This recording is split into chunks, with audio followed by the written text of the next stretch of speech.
All right, Rudy Giuliani went on a series of Sunday talk shows today, including on Fox News, where he got embarrassed by Chris Wallace. But that's fairly easy because Giuliani does the job of embarrassing himself fairly efficiently. He also went on with George Stephanopoulos on ABC's This Week. He actually did say one thing that makes sense, which I'll get to at the end. And his first offense wasn't bad. He talked about the hush payments, and he said, look, the payments were because he didn't want his family embarrassed, and so it's not just for a campaign reason. Well, that's half okay, right? First of all, you shouldn't admit it at all that it's for a campaign reason, because that alone is illegal enough to put you in a lot of legal trouble if you're Donald Trump. But at least the idea that, hey, he did it for his family, not for the campaign, is the correct defense. Is it true? No, not at all, right? They have it very clear. They have two witnesses, Michael Cohen and David Pecker from National Enquirer, and documents all saying it was done for the campaign reasons, and it was 2 weeks before the campaign, 2 weeks before the election. Was it done for campaign reasons? Of course! But if you're his lawyer, like Giuliani is, you should say, oh, no, of course not for the campaign.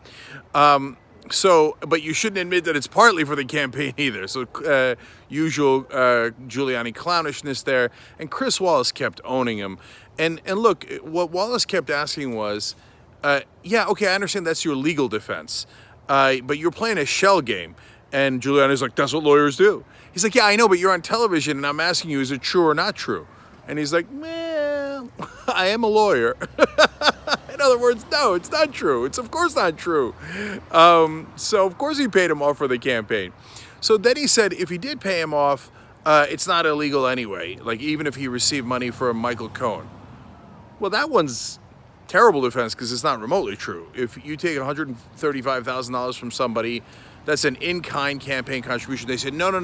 Giuliani's claim is it has to directly go to the campaign. There is no case law that supports that at all. In-kind contributions definitely count. So, terrible defense. And when he goes and does these defenses on television, he keeps, in essence, accidentally ruining his case if they ever do go to court.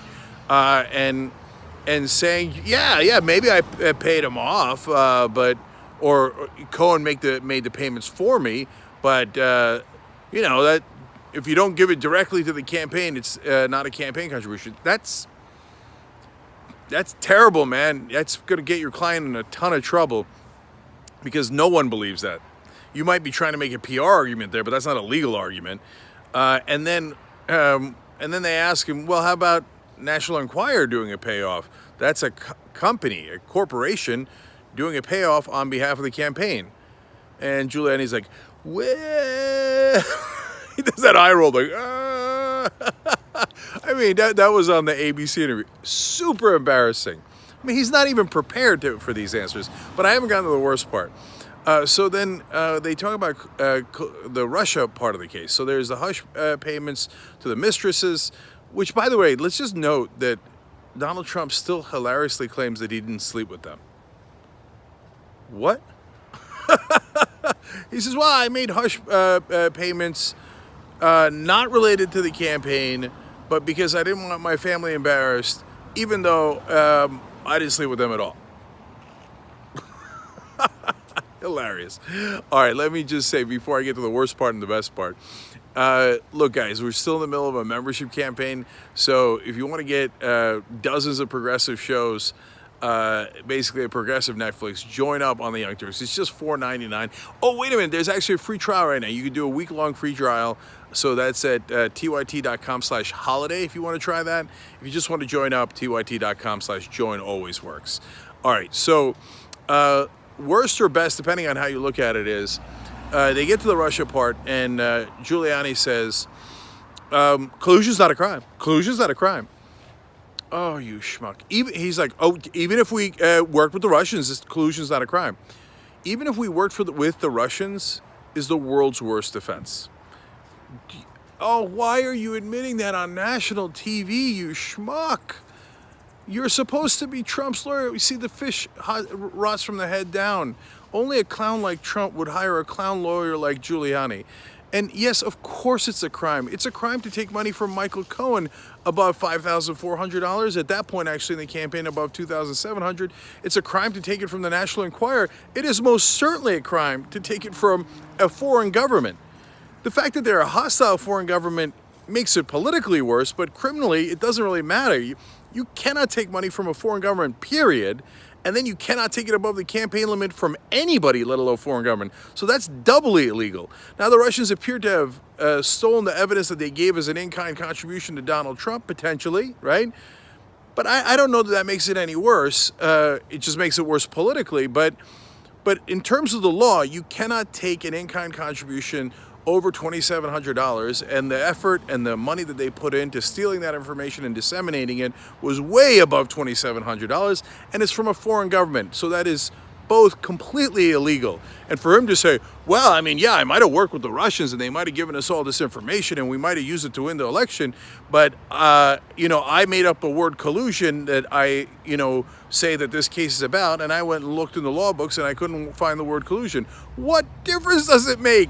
I found the actual laws. Mueller, every prosecutor, every lawyer knows what the law is on campaign finance, and that it is deeply illegal to do those things. Your defense sucks.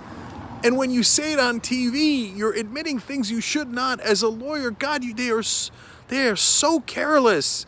So basically, I mean, when you say, oh, so what if we did it? Oh, Jesus, I'm telling you, man, I can't imagine a worse defense except for the one that Giuliani did before the weekend when he said, yeah, but it wasn't a big crime.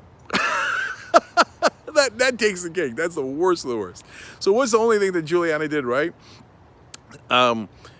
Chris Wallace asked him, hey, does Mueller want Trump to still sit down with him? And the answer is yes. And he says, Giuliani, will you let Trump sit down with Mueller, right? Because Trump thinks he can outsmart Mueller. Please do that. Anyway, so Giuliani says, over my dead body. That is the correct answer. Finally, working as a lawyer, and that is the correct answer to say, first of all, you shouldn't let any client sit with a prosecutor like that. But second of all, a client as dumb and as and a man that lies as frequently as Donald Trump, it's a killer combination.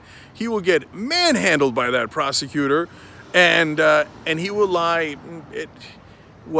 twice a sentence, right? And then that'll be lying to the Justice Department. That is illegal, under oath. He's toast on top of toast. So Giuliani's right to say, over my dead body, would he let a pathological liar like Donald Trump talk to prosecutors under oath? Okay, so I guess he went 1 for 5. Not so good. Trump is in a world of trouble. These are real crimes, serious crimes. We should be shifting over to a political discussion about whether anybody's going to do anything about it.